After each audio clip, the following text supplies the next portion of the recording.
காஞ்சி மகாவிஷ்ணுவுடன் மகா சிவராத்திரி 2026 பிப்ரவரி 15 மாலை 7 மணிக்கு சிவனின் அருளை பெறும் அரிய வாய்ப்பு ஜூம் மூலமாக ஆன்லைனில் நடைபெறும். இப்போதே முன்பதிவு செய்யுங்கள்.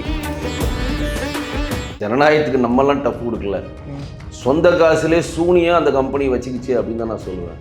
எந்த இடத்துல இவங்க புள்ளிய ஆரம்பிச்சாங்கனோ அதே புள்ளியில திருப்பி வந்துருச்சு, அதையே திருப்பி வந்துருச்சு. இதுக்கு பருத்தி மூட்டை குடோன்லேயே இருந்திருக்கலாம்.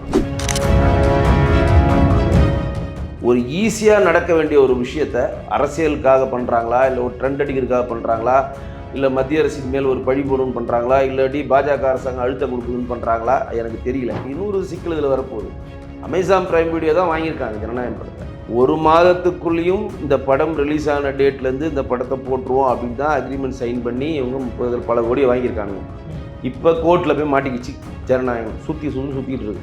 அவனுடைய டேட்டு ஓடிடி பிளாட்ஃபார்மில் ரிலீஸ் பண்ணுற டேட்டு அவனுக்கு வந்துருச்சு. அவன் என்ன சொல்கிறான், நான் படத்தை ஓடிடியில் ரிலீஸ் பண்ணிக்கிறேன். இந்த முறை விஜய் தோத்த பிறகு விஜய் சுற்றி இருக்கக்கூடிய அனைத்து ஆட்களும் தெரிச்சு ஓடிவாங்க. உங்களை சுற்றி இருக்க கூட்டம் காக்கா கூட்டம். அந்த காக்கா கூட்டம் கூட்டணி கட்சிக்கு உள்ளேயும் போக மாட்டேன்றானுங்க, வரவும் விட மாட்டேன்றானுங்க. ஏன்னா வந்துட்டா இவனுங்க காலி ஆயிடுவானுங்க, போயிட்டா இவனுங்க டம்மி ஆயிடுவானுங்க. நம்ம டம்மி பீஸ் ஆகக்கூடாதுன்ற ஒரே காரணத்துக்காக, வெளியில் இங்கே இருக்கக்கூடிய விசிலடிச்சாங்குஞ்சுக்கெல்லாம் நான் பெரிய தலைவர்னு காட்டுகின்ற ஒரே காரணத்துக்காக வெளி உலகத்தையே தெரியாமல் பனையூரில் ஒரு பங்களா கட்டி அதில் வளர்க்கிறார்கள். ஒரு வளர்ப்பு மீன் விஜய், ஒரு வளர்ப்பு மீன், வளர்ப்பு கலர் மீன், கலராக வளர்ப்பாங்க. கலர் மீனாக வளர்க்குறாங்க. அவரை இங்கே இருக்கக்கூடிய மக்கள் என்னெல்லாம் பார்த்தா பைத்தியம் நடிச்சிட்டு இருக்காரு விஜய், என்னெல்லாம் பார்த்தா லூஸ் மாதிரி இருக்காரு. தீபாவளி கொண்டாட மனசு இல்லாதவங்களுக்கு, உங்களை கொண்ட மனது இல்லாதவங்களுக்கு கிறிஸ்துமஸ் மட்டும் எப்படிங்க கொண்டாட மனசு வருது? எனக்கு தெரிஞ்சு தாவேக்கான்னு வைக்கிறது கிறிஸ்தவ முன்னேற்ற கழகம் அப்படின்னு வச்சுக்கலாம். எனக்கு தெரிஞ்சு அப்படிதான் அவர் வைக்கணும். இந்த பக்கம் படத்துக்கும் சிக்கல், அந்த பக்கம் கூட்டணிக்கும் யாரும் வரல. ஏன்னா துரோகத்தின் பிம்பமாக விஜய் இருக்கிறார். அதனால தான் விஜய் கிட்ட யாருமே போக மாட்டேன்றாங்க. நிறைய பேருக்கு இங்கே புரியல. தன்னுடைய கட்சியில் கிட்டத்தட்ட 50 ஆண்டு காலம் பிரயாணம் பண்ண செங்கோட்டையன் பாக்கெட்டில் ஜெயலலிதா படத்தை வச்சுக்கிட்டு அவர் ஜெயலலிதா ஆட்சி அமைப்போம், எம்ஜிஆர் ஆட்சி அமைப்போம்னு சொல்கிற அவரை வச்சுக்கிட்டு இவங்க சொல்கிறாங்க ஏடிஎம்கே ஊழல் ஆட்சி. அப்போ ஏடிஎம்கே ஊழல் ஆட்சியில் 50 வருடமாக பிரயாணம் பண்ணி 9 முறை ஜெயித்த செங்கோட்டையனோ ஊழல் செய்தவர் அப்படின்னு விஜய் சொல்கிறாரா?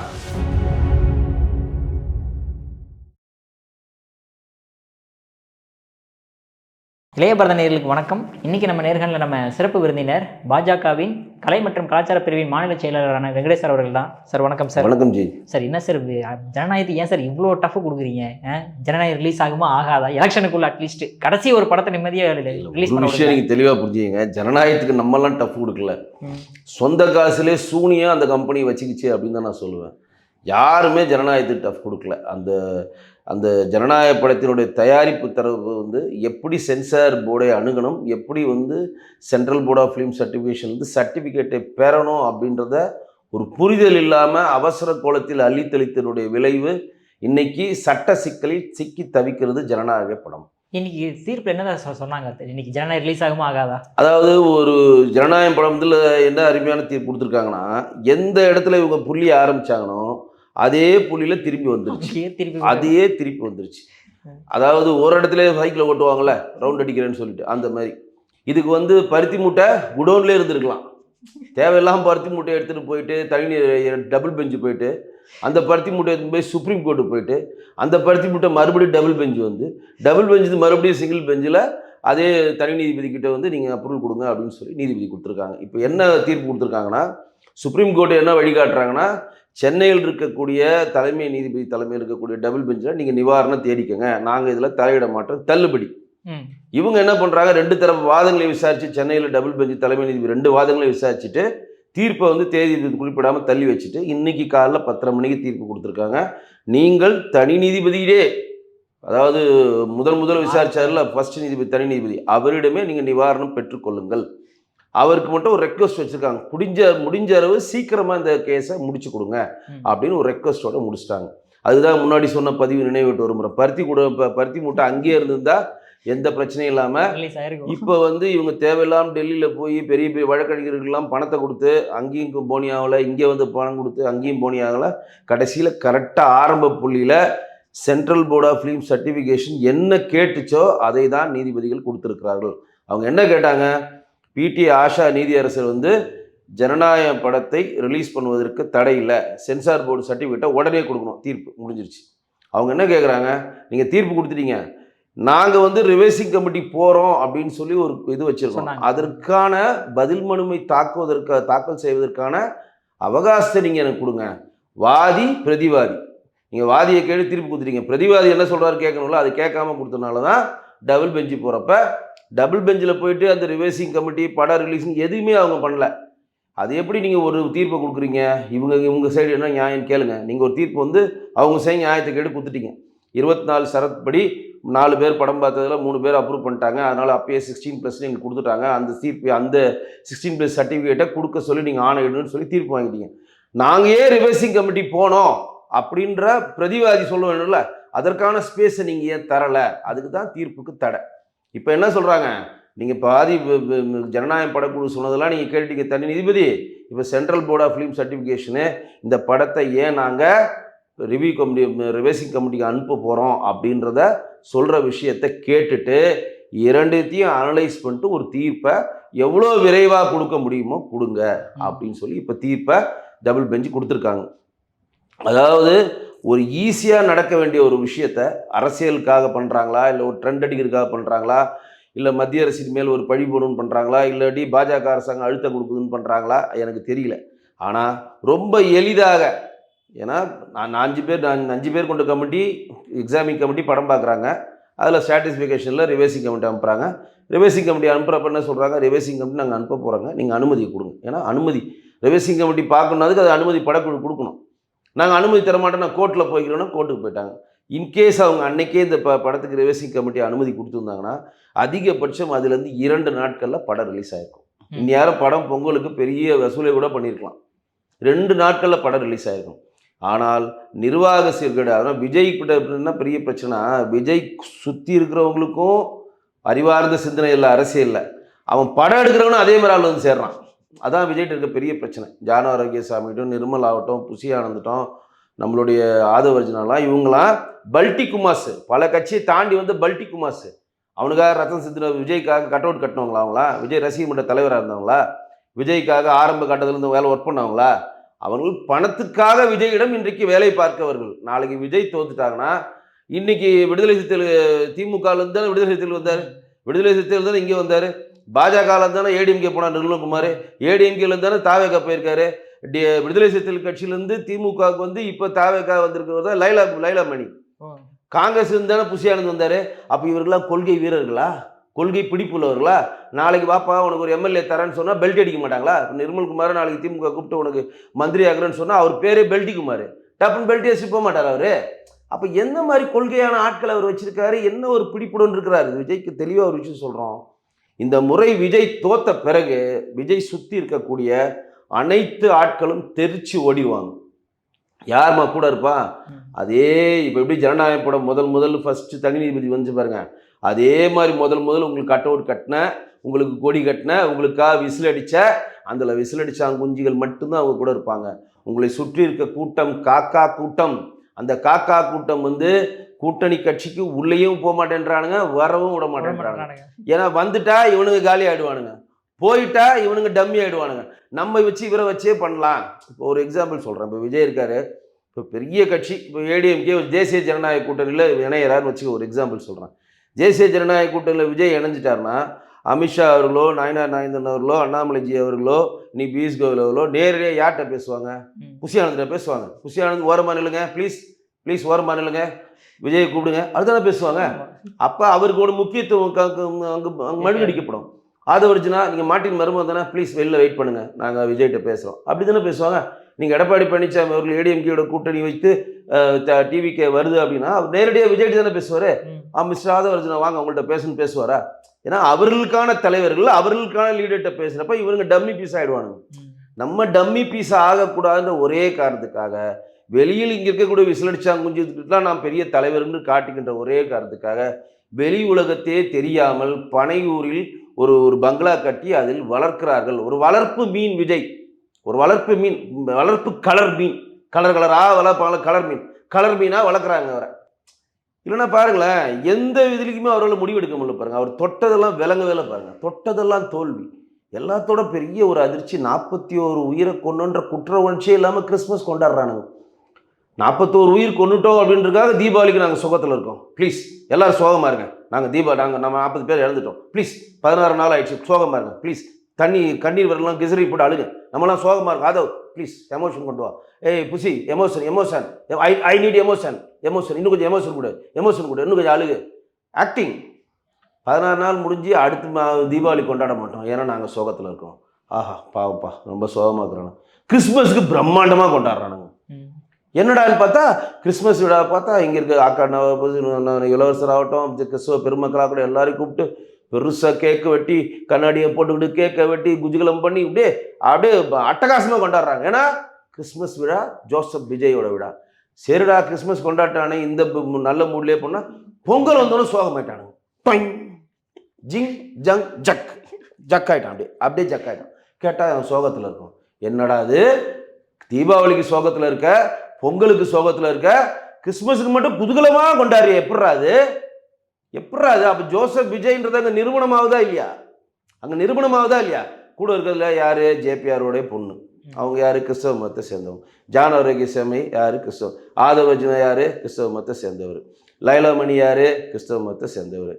புசி ஆனந்தும் நிர்மல்குமார் மட்டும்தான் அந்த கிறிஸ்தவ மதத்தில் இல்லாத ஒரு ஆள். அவருடைய சொந்த தாய்மாம ஜான் ரூட்டோ கிறிஸ்தவ மதத்தை சேர்ந்தவர். அவருடைய அப்பா எஸ்ஏ சந்திரசேகர் கிறிஸ்தவ மதத்தை சேர்ந்தவர்.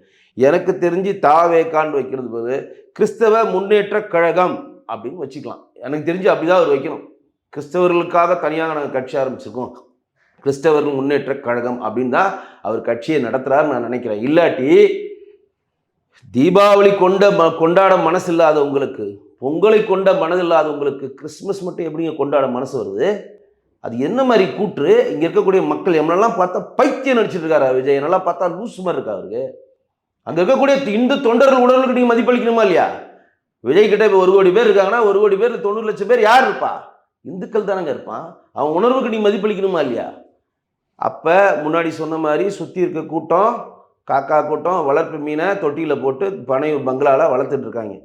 சரி, வந்தது தான் எப்படி வந்தது தான் எப்படி இருக்குது, பெற்றது எப்படி இருக்குன்னு பார்த்தா அது அதை விட கேவலமாக இருக்குது. ஜனநாயகம் ப்ரொடியூசர் அதுக்கு தலையும் தெரியல வாழும் தெரியல, டிஸ்ட்ரிபியூட்டராக வந்து வந்திருக்கான் பொழுது ப்ரொடியூசர். அவன் சென்சார் போர்டுன்றது ஏன்னா நான் போர்டு மெம்பர், எந்த ஒரு படத்தையும் முடிந்த அளவு சர்டிஃபிகேட் பண்ணி வெளியே கொடுத்துருவோம். அதை போர்டு முடக்காது. அதுக்கு பேரே central board of film certification தான். நீ எடுத்த படத்தை எந்த சர்டிஃபிகேஷன் உள்ளதோ அதுக்குள்ளே கொடுப்பேன். அது 16+னா 16+, 13+னா 13+, 7+னா 7+, இல்லை வெறும் யூ இல்லை வெறும் ஏ, இதுதான் சர்டிஃபிகேட். இந்த கேட்டகரிக்குள்ளே உங்கள் படம் எது வருதோ அதை கொடுத்துருவோம். இந்த கேட்டகரிக்குள்ளே அவன் படம் வருதுப்பா, பிடிப்பா, இதெல்லாம் நீ கட் பண்ணிக்கணும்பா, ஓகேவா, ஓகேனா போய்க்கப்பா. நான் கட் பண்ண மாட்டேன், இதெல்லாம் பண்ண மாட்டேன்ப்பா, நான் வந்து இராணுவ சம்மந்தமான விஷயங்கள்லாம் நான் வந்து எலெக்ஷன்லாம் மாற்ற மாட்டேன், நான் வந்து இந்த மதக்கலவர சம்மந்தமானலாம் பண்ண மாட்டேன்னா நாங்கள் டிசிஷன் எடுக்க முடியாதுப்பா, ரிவர்சிங் கமிட்டி போகிறோம். ரிவர்சிங் கமிட்டி போய் பார்த்துட்டு இதெல்லாம் எடுக்கிறீங்களா அங்கேயும் என்ன கேட்பாங்க? இப்போ ஒன்றும் ஆகாது. இப்போ ஜனநாயக தீர்ப்பில் மறுபடியும் தனி நீதிபதி ரிவர்சிங் கமிட்டிக்கு அனுமதி கொடுப்பாங்க. ரிவர்சிங் கமிட்டி எக்ஸ்ட்ரா 2 கட்டு கட்டுவான். ஏற்கனவே 14 கட்டு, இதெல்லாம் கொஞ்சம் கட் பண்ணிக்கோங்க சார், முடிஞ்சு போச்சு, சர்டிஃபிகேட் வந்துடும், யூஎஸ் 16 முடிஞ்சு போச்சு. 2 நாள் காத்திருந்தாங்கன்னா இன்றைக்கி ஊரே அவனுக்கு சுத்த தேவையில்லை, இவ்வளோ பணம் செலவழிக்க தேவையில்லை. அப்போ வந்தது தான் வாச்சது தான் அப்படி இருக்குன்னா, வந்தது அதுக்கு மேலே விஜய்க்கு இருக்குது. இந்த பக்கம் படத்துக்கும் சிக்கல், அந்த பக்கம் கூட்டணிக்கும் யாரும் வரல. ஏன்னா துரோகத்தின் பிம்பமாக விஜய் இருக்கிறார். அதனால தான் விஜய் கிட்ட யாருமே போக மாட்டேன்றாங்க. நிறைய பேருக்கு இது இங்கே புரியல. ஆரம்ப காலகட்டத்தில் விஜயும் சீமானும் எவ்வளோ நெருக்கமாக இருந்தாங்க. சீமான் ஒரு கனவு கண்டார். என்னன்னா, திராவிட கட்சிகள் மாற்றாக, தேசிய கட்சிகளுக்கு மாற்றாக நாமளும் விஜயும் இணைந்து நம்ம முதலமைச்சர், விஜய் துணை முதலமைச்சரும் ஒரு புதிய கட்டமைப்பை ஏற்படுத்தலாம் நெருக்கமாக இருந்தார். விஜய் வச்சு பகலவன்ற படத்தெல்லாம் டைரக்ட் பண்ணலாம் ட்ரை பண்ணார், எனக்கு அதெல்லாம் தெரியும். அவர் கூடயே இருந்துட்டு, அவர் கூடயே ட்ராவல் பண்ணி அவர்கிட்ட தமிழ் தேசிய சம்மந்தமான மொத்தத்தையும் வாங்கிட்டு போய் விக்கிரவாண்டி கூட்டத்தில் சொல்கிறாரு, எங்களுக்கு தமிழ் தேசியமும் வேணும், இந்து தேசியமும் வேணும், தமிழும் வேணும், அதாவது திராவிட கொள்கையும் வேணும், இந்து தேசியமும் வேணும், திராவிடமும் வேணும், தமிழ் தேசியமும் வேணும் அப்படின்னா அப்படியே பனால் ஆகிட்டார். என்னடா ஒரே நேரத்தில் இவன் பொங்கலில் வந்து ரசத்தை ஊற்றிங்கிறான் மனுஷனாடா அவன், ரோட்டில் இன்னும் ஓரமாக விளையாட சொல்கிறான், இவனா வந்து அடிச்சு போட்டு போயிருப்பான், அவன் லாரி அடிச்சிட போகுதுன்னு சீமான் சொல்கிறார். அப்போ துரோகம் நம்பர் 1. அடுத்து 41 பேர் பலி கொண்டப்ப இவர்களுக்கு ஆதரவு கொடுக்க எல்லா கட்சிகளும் தயங்குற வேலையில் தானாக முன்வந்து திமுகவுடைய அவலங்களை சொல்லி விஜய் தரப்பில் இருக்க தப்பை விட திமுக எவ்வளோ தப்பு செஞ்சிருக்குன்றதை அன்றைக்கு வெளி உலகில் சொன்னது யாரு? அன்னைக்கு இருக்கக்கூடிய நாயனார் நாகேந்திர அவர்களும் அண்ணாமலைஜி அவர்களும் மாண்புமிகு எடப்பாடி பழனிசாமி அவர்களும் தான். இவங்க தான் வந்து விஜய்க்கு அன்னைக்கு அவ்வளோ பெரிய சப்போர்ட் கொடுத்தாங்க. அந்த சப்போர்ட் கொடுத்த அந்த கட்சியே நீங்கள் நேற்று ஊழல் கட்சின்றீங்க. யார் சொல்கிறது? ஆதவஜனா சொல்கிறான் ஊழலை பற்றி. இது என்ன கூத்து பாருங்க. ஊழல் பணத்திலே ஒட்டுமொத்த மார்ட்டின் குடும்பத்தின் மூலம் நீங்கள் இந்தியாவில் எவ்வளோ குடும்பம் செத்துருக்குன்னு உங்களுக்கே தெரியும். லாட்ரியில் இன்னைக்கு ஜெயலலிதா அம்மா ஏன் தடை பண்ணாருன்னு தெரியும். அந்த வயிற்றுச்சல அவனுங்க எவனும் நல்லாவே இருக்க மாட்டானுங்க, அது வேற கதை. அந்த குடும்பத்தில் இருக்கக்கூடிய பொண்ணை கல்யாணம் பண்ணி அந்த லாட்ரி பணத்தின் மூலம் வரப்பட்ட வருமானத்தை வைத்து கட்சி நடத்த இவர் சொல்கிறாரு ஏடிஎம்கே ஊழல் கட்சி அப்படின்னு. இது எவ்வளோ பெரிய முரண்பாடு உச்சம் பாருங்க. புலிப்படத்தை ரிலீஸ் ஆகிறப்ப நீ இப்போ 35 கோடி பணத்தை நீ வாங்கினதுக்கு வரி கட்டலை, அதுக்காக உனக்கு 1.5 கோடி ரூபா ஃபைன் போட்டிருக்கோன்னு சொல்கிறதுக்கு இன்றைக்கி நீதிமன்றம் போய் நிற்கிறாரு மாண்புக்கு திரு விஜய் அவர்கள். ஏன் 1.5 கோடி ரூபா நீங்கள் கணக்கில் காட்டலை, 35 கோடி கணக்கில் காட்டலை, அதுக்கு 1.5 கோடி ஃபைன் கட்டுக்குன்னா அது தடை கேட்டு நீதிமன்றம் நிற்கிறாரு. இவங்க பேசுகிறாங்க ஊழலை பற்றி. ரோஸ் ஆயில் காரோடைய இறக்குமதி பண்ணுறப்ப அதுக்கு நாங்கள் வந்து இந்தியாவுக்கான வரியை கட்ட மாட்டோம் நீதிமன்றம் போனதை அவர் பேசுகிறார் ஊழலை பற்றி. இன்றைக்கும் ஜனநாயக படத்தில் அவனுடைய கட்சியினுடைய லைலா மணி சொல்கிறான், நான் 3000 ரூபா சேர்த்து வச்சுட்டேன், ஜனநாயக படம் எப்போ ரிலீஸ் ஆகுதோ 3000 ரூபா கொடுத்து பார்ப்பேன்னு. இந்த மாதிரி பைத்தியக்காரலாம் இருக்கிறாங்க நாட்டில். அந்த பைத்தியங்களுக்கெல்லாம் வைத்தியம் பண்ணுறதுக்கு தான் நான் சொல்கிறேன். 3000 ரூபா ஒரு கவுண்டரில் விற்கக்கூடாதுன்னு சொல்ல துப்பு இல்லாத, திராணி இல்லாத, தில் இல்லாத விஜய் சொல்லுகிறார் தேசிய ஜனநாயக கூட்டணியில் இருக்கக்கூடிய அஇஅதிமுக ஊழல் கட்சின்னு. இன்னைக்கு பல்டி குமார் ஆகட்டும், இன்னைக்கு நிர்மல்குமார் பல்டி அடிச்சுட்டு வந்தவரை வச்சுட்டு சொல்கிறீங்க சார். இதெல்லாம் செங்கோட்டையன் வச்சுட்டு தான் அதிமுக. ஆமாம், இது வந்து செங்கோட்டையன் வந்து தன்னுடைய கட்சியில் வந்து கிட்டத்தட்ட 50 ஆண்டு காலம் பிரயாணம் பண்ண செங்கோட்டையன் பாக்கெட்டில் ஜெயலலிதா படத்தை வச்சுக்கிட்டு அவர் ஜெயலலிதா ஆட்சி அமைப்போம், எம்ஜிஆர் ஆட்சி அமைப்போம்னு சொல்கிற அவரை வச்சுக்கிட்டு இவங்க சொல்கிறாங்க ஏடிஎம்கே ஊழல் ஆட்சி. அப்போ ஏடிஎம்கே ஊழல் ஆட்சியில் 50 வருடமாக பிரயாணம் பண்ணி 9 முறை ஜெயித்த செங்கோட்டையனோ ஊழல் செய்தவர் அப்படின்னு விஜய் சொல்கிறாரா? பக்கத்தில் உட்காந்துருந்தார்ல, பக்கத்தில் வந்து கம்முன்னு இருக்கார். அவரால் என்ன பண்ண முடியும்? அவரால் என்ன பண்ண முடியும்? ஆஹா, ஒரு கிறுக்கு கூட்டத்தில் வந்து சித்திக்கிட்டுமே அப்படின்னு அவருக்கு வந்து ஒன்றும் புரியல. என்னடா அந்த ஏதோ ஒரு கட்சியில் போனால் ஏதோ ஒரு லூஸு 2 லூஸு பார்க்கலாம், உட்காந்துருக்கிறதுல லூஸாக இருக்க. அவர் ஒரு சீனியர் லீடருமா, ஒரு கட்சியில் போகிறாரு, ஏதோ போனால் இப்போ ஒரு கட்சியில் போனீங்கன்னா ஒரு தலைவர், செயலாளர், பொருளாளர், மாவட்ட துணைத் தலைவர், துணை செயலாளர்னு சொல்லி ஒரு 12 பேர் கமிட்டின்னு சொல்லி 25 பேர் ஒரு குழு இருக்குன்னா அதில் புத்திசாலியாக ஒரு 10 பேர் 20 பேர் இருப்பான், கிறுக்க ஒரு 2 பேர் இருப்பான், ஒரு ஆர்வ கோளாறு ஒருத்தர் இருப்பான், ஒரு லூஸ் ஒருத்தர் இருப்பான், ஒருத்தர் ஒன்றுமே தெரியாத ஒருத்தர் இருப்பான், ஒருத்தர் அல்லகை இருப்பான். ஆனால் தாவேக்கால மட்டும்தான் இருக்கிற எவனுமே ஒன்றுமே தெரியாத ஒரு தற்குறியாக இருக்கிறானுங்க. எவனுக்கு எதுவுமே தெரியல. ஆஹா, இந்த கூட்டத்தில் வந்து நம்ம சிக்கிட்டோமே, சும்மா இருந்த ஜேசிடி பிரபாகரன் வீட்டில் தூங்கிந்தவனும் எழுப்பி கொண்டு வந்து சேர்த்து விட்டோமே, அவன் சொக்காவை பிடிக்கிறானே, இந்த நம்ம கூட சும்மா ஊரில் சுற்றி இருந்தவங்கெல்லாம் கொண்டு வாங்க நாங்கள் உங்களுக்கு வந்து பதவி வாங்கி தரேன்னு எல்லாரும் இழுத்து விட்டோமே, எல்லாம் என்னங்க இங்கே டெய்லி என்னங்க ஷோ நடக்குது, தலைவரே பார்க்க முடியல. இதுனா கூத்துனா? செங்கோட்டையன் தவிர செங்கோட்டையின் மூலம் இந்த கட்சியில் இணைந்த ஒரு குறிப்பிட்ட பேர், யாரோ முன்னாள் எம்பிலாம் இணைஞ்சாங்க, அவங்களாம் யாருன்னு விஜயை பார்த்ததே இல்லை. விஜயை பார்க்க முடியாத ஒரு பிம்பம். நாஞ்சில் சம்பத் ஒரே நாள் கூத்துக்கு போனார், பேமெண்ட் சரியாகலை, அவருக்கு கட்டுப்படி ஆகலை. இவங்க சொன்ன பேமெண்ட்டுக்கு அவங்களுக்கு கட்டுப்படி ஆகலை. ஏன்னா ஆதவர்ஜன் என்ன சொல்கிறாரு, விஜய்க்கு ஃப்ளைட்டுக்கு நானே கொடுக்கணும், செத்தாலும் 20 லட்சம் நானே கொடுக்கணும், விக்கிரவாண்டி கூட்டத்துக்கு நானே கொடுக்கணும், மதுரை கூட்டம் நானே கொடுக்கணும், டெல்லிக்கு போனாலும் நானே எல்லாரையும் காசு போட்டு செலவு பண்ணோம், இவர் நாஞ்சில் சம்பத்துக்கு பேசுறதுக்கு நான் கூலி கொடுக்குமா, என்னால் முடியாதுன்னு அவர் சொல்லிட்டார். அதனால் பேரம் படியாதனால இப்போ கம்முன்னு இருக்கிறார். யாரை தாக்கலாம்? ஏன்னா இந்த பக்கம் போக முடியாது. எங்கே டிஎம்கே போனால் அடிச்சு ஓடுவாங்க, ஏடிஎம்கே வர முடியாது, காங்கிரஸ் கிட்ட போகவே முடியாது, பிஜேபி நெடுந்தூரம். இப்போ என்ன பண்ண போகிறாருன்னு தெரில நாஞ்சில் சம்பத். ஏன்னா அந்த குழுவிலையும் அவர் இல்லை, என்ன பண்ண போகிறாருன்னு தெரில. இது ஒரு கதை. அப்போ இவர்களிடம் இருக்கக்கூடியவர்கள் அரசியல் வயமும் படலை, இவர் வைத்து படம் எடுத்தவன் சினிமா வயமும் படலை. அதான் பிரச்சனை. இப்போ இன்னொரு சிக்கல் இதில் வரப்போகுது. அமேசான் பிரைம் வீடியோ தான் வாங்கியிருக்காங்க ஜனநாயகம் படத்தை. எப்போதுமே ஒரு படம், ஒரு திரைப்பட தயாரிப்பாளர்னால சொல்கிறேன், ஒரு படம் வந்து பெரிய பெரிய கம்பெனிஸ்லாம் படம் எடுக்கிறப்ப ஃபஸ்ட்டு காப்பி ஒரு ஷூட் போயிட்டு இருக்கப்பயே, அதாவது கிட்டத்தட்ட ஒரு 2 ஷெட்யூல், ஒரு ஷெட்யூல் ஷூட் முடிகிறப்பயே ஒரு பெரிய ஓடிடி பிளாட்ஃபார்மில் போய் டைப் பண்ணி அட்வான்ஸ் வாங்கிடுவானுங்க. ஒரு 25 கோடியை கொடு முதல்ல, அட்வான்ஸ் வாங்கிட்டு நாங்கள் படம் இன்னைக்கு தமிழ்நாடு ஃபிலிம் ப்ரொடியூசருக்கு சங்கம் என்ன முடிவு பண்ணியிருக்குன்னா, ஒரு படம் ரிலீஸ் ஆன 2 வாரங்களோ இல்லை 45 நாளுங்க. இப்போ 2 வாரம் வந்துருச்சு. இப்போ எவ்வளோ நாள் தெரில, ஏன்னா ஒவ்வொரு வாட்டி ஒன்று மாறிட்டு இருக்கிறாங்க. முதல்ல 45 நாள் கழிச்சு தான் ஓடிடி பிளாட்ஃபார்மில் வரணும் அப்படின்னு சொல்லி ஒரு போட்டுருந்தாங்க. இன்னைக்கு ஜெயிலர்லாம் போட்டவொடனே 2 வாரத்திலே வந்துருச்சு. இப்போ 2 வாரத்தில் வந்திருக்கா என்னன்னு தெரில. சரி, நம்ம ஒரு 15 நாள் 20 நாளே வச்சுக்கோங்க, இல்லாட்டி 1 மாதமே வச்சுக்கோங்க. சும்மா ஒரு எக்ஸாம்பிளாக சொல்கிறேன். அது எக்ஸாக்டாக என்ன டேட் இப்போ மாற்றிருக்கானுங்கன்னு தெரில. அப்போ 1 மாதத்துக்குள்ளேயும் இந்த படம் ரிலீஸ் ஆன டேட்லேருந்து இந்த படத்தை போட்டுருவோம் அப்படின்னு தான் அக்ரிமெண்ட் சைன் பண்ணி இவங்க பல கோடியை வாங்கியிருக்கானுங்க. இப்போ கோர்ட்டில் போய் மாட்டிக்கிச்சு ஜனநாயகம். சுற்றிட்டு இருக்கு. அவனுக்கு அந்த பிரைம் அவனுடைய டேட்டு ஓடிடி பிளாட்ஃபார்மில் ரிலீஸ் பண்ணுற டேட்டு அவனுக்கு வந்துருச்சு. அவன் என்ன சொல்கிறான், நான் படத்தை ஓடிடியில் ரிலீஸ் பண்ணிக்கிறேன், உன்னோடைய நீதிமன்றம் பிரச்சனைலாம் நீ பார்த்துக்க. ஏன்னா ஓடிடி பிளாட்ஃபார்ம் நீதிமன்றம் தடை பண்ணல, சென்சாரும் தேவையில்லை. ஓடிடிக்கு தெரியல உங்களுக்கு, ஓடிடியில் நீங்கள் படத்தை ரிலீஸ் பண்ணிக்கலாம். அதோட முடிஞ்சது, ஜோலியை முடிச்சு எடுத்துகிட்டு போயிட வேண்டியதான். விஜய்க்கு இங்கே வேலையே இல்லை, தேட்டருக்கு வருமானம் கிடைக்காது, படம் சேட்டலைட் கிட்ட போகுது. ஏன்னா சென்சாரான தான் மற்றதெல்லாம் ரிலீஸ் பண்ண முடியும். எஃப்எம்எஸ், சேட்டலைட்டு, அதர் லாங்குவேஜ் எல்லாத்துக்குமே சென்சார் வேணும். ஓடிடி மட்டும்தான் சென்சார் தேவையில்லை. அப்போ அவன் என்ன சொல்கிறான், உன்னோட பிரச்சனைக்குள்ள நான் வரல, நீ கிறுக்குத்தனமாக வேலை பண்ணுறதுல நான் ஆள் கிடையாது.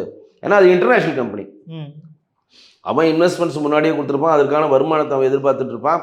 அது லேட்டாக சட்ட சிக்கல்லாம் ஆளாக மாட்டான். சொல்லிட்டான் அவன், எனக்கு இந்த தேதியில் நான் ஓடிடியில் போட்டுருவேன்.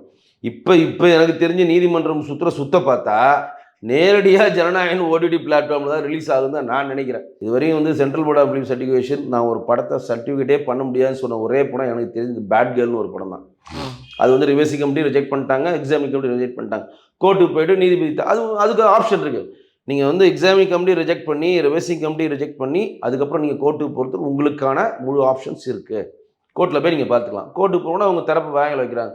அப்போ நீதிபதி நானே படம் பார்க்குறேன்னா அவர் தலையே சுற்றுது, என்னடா படம் அது, ஏதோ ஒரு சர்டிஃபிகேட் போட்டு வெளியே அனுப்புங்கடா, இந்த படத்தெல்லாம் ஏன்டா எடுக்கிறீங்கன்னு அவர் கடுப்பாயிட்டு அந்த படத்தை எடுத்த வெற்றிமாறன் அதோட ஒரு கும்பிடு போட்டார். என்ன கும்பிடு, ஐயா சாமி, தமிழ் துறையில் இனிமேல் நான் படத்தை தயாரிக்கவே மாட்டேன். நம்ம ஒரு கிராஸ் ரூட் நினைக்கிறேன் அந்த கம்பெனி பேர் அவருக்கு. இந்த கம்பெனியை இன்றைக்கே உழுத்து மூடுறேன். நாங்கள் கேட்குறோம், எவ்வளோ நல்ல இயக்குனர் இருக்காங்க, எவ்வளோ இளம் கலைஞர் இருக்கிறாங்க, எவ்வளோ நல்ல கதைகள், சமுதாயத்தை உயர்த்துகிற நாட்டுப்பற்று மிக்க கதைகள், எவ்வளோ கதைகள் இருக்குது. அதை விட்டுட்டு இந்த கதையை நீ ஒருத்தன் சொன்னால் நீ போய் ப்ரொடியூஸ் பண்ணுற, நீ எவ்வளோ அறிவார்ந்த சிந்தனை உள்ளாள். அப்போ சர்ச்சையை தூக்கி அலையிற பேய் தானே நீ, உனக்கு இது வேணும் தானே, நீ சர்ச்சை வேணும் தானே போனதில்ல. எல்லோரும் ஒரு நல்ல டேரக்டர் என்கிட்ட இந்த கதையை சொன்னால் வந்து அடிப்பேன், செருப்பு கிட்டே அடிப்பேன், ஓடுறா. நாட்டில் என்ன கதையே இல்லை, எந்த கதையில் எடுத்துன்னு வர, ஒரு பெண்ணுடைய பாலியல் சம்பந்தமான பதையை பொது வழியில் வச்சு காசு பார்க்க ஓடிப்படா சொல்லுவோனா இல்லையா. இவருக்கு சமுதாய புரட்சி பண்ணுறாங்களாம். ஊத்து மூட்டாய கம்பெனியை ஒத்த படம் எடுத்து அந்த பட கம்பெனியை வெற்றிமாறன் மூணானா இல்லையா. அதோடு இனிமேல் வேணாப்பா, தமிழ் திரையுலகத்தில் நான் டைரக்ட் பண்ணிட்டே போயிடுறேன். இது எதுக்கு சொல்ல வரேன்னா, நீங்கள் ஒரு படத்தை எப்படி ப்ரெசென்ட் பண்ணணும், அது எப்படி சென்சார் பண்ணணுன்ற அறிவார்ந்த சிந்தனை உங்களுக்கு இருக்குதா இல்லைன்னு நீங்கள் சுய பரிசோதனை செஞ்சுக்கணும். இன்றைக்கி தமிழ்நாட்டில் விஜய் வச்சு எவ்வளோ கம்பெனி, சன் டிவி கூட படம் எடுத்துருக்கு, இதுவாகிடுச்சா? சன் டிவி விஜய் வச்சு சர்க்கார் எடுத்தாங்களா, மெர்சல் எடுத்தாங்களா, எல்லா படம் எடுத்தாங்களே, அந்த படம் சென்சாரில் மாட்டிச்சா? ஏன் சென்சாரோட வேலையை அவங்க செய்ய அனுமதிக்கிறாங்க, அவங்க வேலையை அவங்க செய்கிறாங்க. ஏன் இப்போ இன்றைக்கி இந்திய எதிர்ப்பு போராட்டமாக எடுத்திங்களா, பராசக்தி ரிவர்சிங் கமிட்டி போய் அனுமதிச்சாங்களா? ஏன் தயாநிமாறன் இவர் நம்ம உதயநிதி ஸ்டாலினுடைய ரெட் ஜெயின் ஃபைட் பண்ணாங்களா? சென்சார் கம்பெனி நாங்கள் ரிவர்சிங் கமிட்டி விட மாட்டோம். இன்பநிதி வந்துட்டார். அடுத்தது அவர் இல்லை, நாங்கள் சென்சார் அனுமதிக்க மாட்டோம். ஆதித்யா தான் அது ஒரு ப்ரொடியூசரோட 10 ரூபா டாஸ்மார்க் வருமானத்தில் எடுத்து போட்ட படம் அது. நான் அது இல்லை, நாங்கள் சென்சார் போட விட மாட்டோம், நாங்கள் ஃபைட் பண்ணாங்களா? ஏன்னா அவங்க மேலா பிக்சர்ஸ் எங்கள் தங்கத்துலேருந்து கலைஞர்லேருந்து எல்லாம் பூம்புகார் பிக்சர்ஸ்லேருந்து அவ்வளோ கம்பெனி வச்சுருந்தவங்க. அவங்களுக்கு தெரியும், அவன் வேலையை அவன் பார்க்குறான். எப்போ இதுக்கு என்னப்பா இது ரிவர்சிங் கமிட்டியாக போகணுமாப்பா, சரி போட்டுங்க, எக்ஸ்ட்ரா கட் பண்ணிக்கப்பா, படத்தை கொடுப்பா, முடிஞ்சு போச்சு. அப்பேற்பட்ட ரஜினி படமே ரிவர்சிங் கமிட்டி போய் சர்டிஃபிகேட் ஆகிதாங்க கூலி வந்துச்சு. ரஜினி என்ன ஸ்பெஷலாக, ரஜினி படம் வந்துருச்சு எல்லோரும் கண்ணு மூடிட்டு சர்டிஃபிகேட் கொடுக்க முடியுமா? அதெல்லாம் queue system. As per law என்னவோ அதான் நடக்கும். இன்றைக்கும் எந்த இடத்துலையும் central board of film certification ஜனநாயக படத்துக்கு நாங்கள் தடை பண்ணுவோன்னு சொல்லவே இல்லை, சொல்லவும் மாட்டாங்க, சொல்லவும் முடியாது. நீங்கள் அதை பார்த்துட்டீங்க, எங்களுக்கு ஒரு ஒப்பீனியன் தேவைப்படுது, ரிவர்சிங் கமிட்டி பார்க்க அனுமதி கொடுங்க, ரிவர்சிங் கமிட்டி பார்க்க நாங்கள் அனுமதிக்கிறோம், நீங்கள் அனுமதிச்சிட்டிங்கன்னா ரிவர்சிங் கமிட்டி பார்க்க போகிறாங்க, எக்ஸ்ட்ரா 2-3 கரெக்ஷன் சொல்ல போகிறாங்க, கரெக்ஷன் முடிச்சுட்டா சர்டிஃபிகேட் இஷ்யூ ஆகிடும், முடிஞ்சு போச்சு. இது தடை பண்ணுற அளவு இந்த படத்தில் ஒன்றுமே கிடையாது. என்ன இருக்குது இதில்? அப்போ இது வாலண்டியாக நீ தானே வம்பு எடுத்துகிட்டு போயிட்டு இன்றைக்கி இந்தியாவில் இருக்கக்கூடிய எல்லா கோர்ட்டுக்கும் போயிட்டு கடைசியில் அதே ஆரம்ப புள்ளிக்கே வந்துட்டேன். அதே மாதிரி வந்து நீ ஓடிடி பிளாட்ஃபார்மில் முன்னாடியே எவ்வளோ பணத்தை வாங்கினான்னு தெரியல, இப்போ வட்டியோடு எடுத்து போய் இல்லாட்டி ஓடிடி ரிலீஸ் பண்ண போகிறான்றான். அவன் இன்டர்நேஷ்னல் கம்பெனிக்காரன். அவன் வந்து இங்கே இருக்கக்கூடிய தேனாண்டல் ஃபிலிம்ஸோ இல்லாட்டி இங்கே இருக்கக்கூடிய சூப்பர்வுட் ஃபிலிம்ஸ் கிடையாது. அமேசான் பிரைம் வீடியோன்றது அமெரிக்கன் பேஸ்டான இன்டர்நேஷ்னல் கம்பெனி. அவனுக்கு எல்லாமே வந்து ரொம்ப ரொம்ப டாப் டைப்பான லாயர்ஸ் வச்சுருப்பான். அவனுடைய லாலாம் பயங்கர இதுவாக இருக்கும். அவன்கிட்ட போய் என்ன பண்ண போகிறாங்கன்னு தெரில. இன்னைக்கு இடியாப்ப சிக்கலில் மாட்டி இருக்கக்கூடிய ஜனநாயகம் படம் இது வந்து நான் வந்து ஒரு ஏன் இதை வந்து பொதுவெளியில் வந்து மகிழ்ச்சியோடு சொல்கிறேன்னா, இப்போ இதை வந்து central board of film certification ஜனநாயக படத்துக்கு வந்து கோர்ட்டுக்கு போயிட்டாங்க, நாங்கள் சர்டிஃபிகேட் கொடுத்துருவோம் ஒத்துக்கிட்டாங்கன்னா, நாளைக்கு நம்ம ஒரு படம் பார்ப்போம், இல்லைங்க இது ரிவர்சிங் கமிட்டி போகணும்னு சொல்லி நம்ம முடிவு பண்ணுறப்ப நீங்கள் என்ன ரிவர்சிங் கமிட்டி நான் கோர்ட்டில் பார்த்துக்கிறேன், அவனுக்கு என்ன சொல்லுவாங்களே, நான் கோர்ட்டில் பாரு we will meet in court சொல்லுவானுங்களா இல்லையா? அது முன்னுதாரணமாயிடுமா இல்லையா? உங்களுடைய எந்த ஒரு அமைப்பும் தன்னுடைய அதிகாரத்தை விட்டு தரவே தராது. இடியும் அப்படி தான், இது நம்ம இன்கம் டேக்ஸும் அப்படி தான், சிபிஐ அப்படி தான், அதே மாதிரி தான் எலெக்ஷன் கமிஷனும். அந்தந்த அமைப்புக்கும் அந்தந்த இதுக்கும் ஒரு குறிப்பிட்ட அதிகாரத்தை கான்ஸ்டியூஷன் வழங்கியிருக்கு. அந்த அதிகாரத்தின் படி தான் அவர் செயல்பட முடியும். சினிமோட்டோகிராஃப்ட் ஆக்டில் கொடுத்த அதிகாரத்தை படி தான் அங்கே இருக்கக்கூடிய ரீஜனல் ஆஃபீஸர் செயல்பட முடியும். அவருக்கு தனியாக மோடி இப்போ ஒரு ஸ்பெஷல் அதிகாரம் கொடுத்துருக்காரா? ஸ்பெஷல் அதிகாரத்தை வச்சு நீ ஜனநாயகத்தை முடக்குன்னு சொல்லுவாரா? அதுக்குன்னு சில சட்டங்கள் இருக்குது, திருத்தங்கள் இருக்குது, அதுக்குன்னு ஒரு ஆக்ட் இருக்குது. அந்த ஆக்ட் படி தான் செயல்படுத்தும். அதுதான் முன் வைக்கிறாங்க.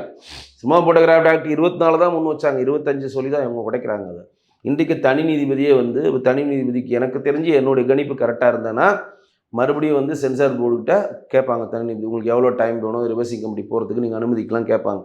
அப்போ ரிவர்சிங் கமிட்டி பார்க்கறதுக்கு படக்குழுவிட்ட அனுமதி வாங்கித்தாங்கன்னு சொல்லி central board of film certification கேட்கும். அவர் ரிவர்சிங் கமிட்டி பார்க்கறதுக்கு படக்குழு அனுமதி தரணும். நாங்கள் அனுமதிக்கிறோன்னு மெயிலில் அனுமதி குடிச்சிங்கன்னா அவங்க கியூ சிஸ்டத்தில் இது அடுத்த மாதம் வருதா, அதுக்கு அடுத்த மாதம் வருதா, ஏன்னா இதுக்கு முன்னாடி இந்த ரிவர்சிங் கமிட்டிலாம் அதில் இருக்கும். இதுக்கு முன்னாடி பார்க்க வேண்டிய படங்கள்லாம் அதில் இருக்கும். இந்த சிஸ்டம் தான் வரும். ஒருவேளை வந்து யாரும் வந்து ஸ்பெஷல் அப்பியரன்ஸ் எடுத்து இது உடனே பண்ணுங்கள், ஒரு லேட் ஆகிடுச்சு கூட பண்ணலாம். அவருக்கு அந்த அதிகாரம் இருக்குது. அதை எடுத்து உடனே பார்த்து ரிவர்சிங் கமிட்டியில் போட்டு எக்ஸ்ட்ரா இன்னும் 5 பேரை பார்க்க வச்சு அந்த எக்ஸ்பர்ட்லாம் பார்க்க வச்சு எது எக்ஸ்ட்ரா கட் பண்ணி அந்த படத்தை கொடுக்கறதுக்கான வாய்ப்புகள் இருக்குது.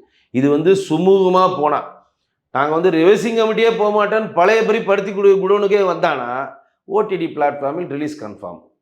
ஜனநாயகம் படம் OTT platform release confirm. Okay sir, பொறுத்திருந்து பார்ப்போம் சார். நீங்கள் சொன்னது எந்த அளவுக்கு நடக்க போகுது அப்படின்ட்டு. உங்கள் பொன்னான நேரத்தில் இளையபாலன் அவர்களுக்கு மிக்க நன்றி சார். நன்றி.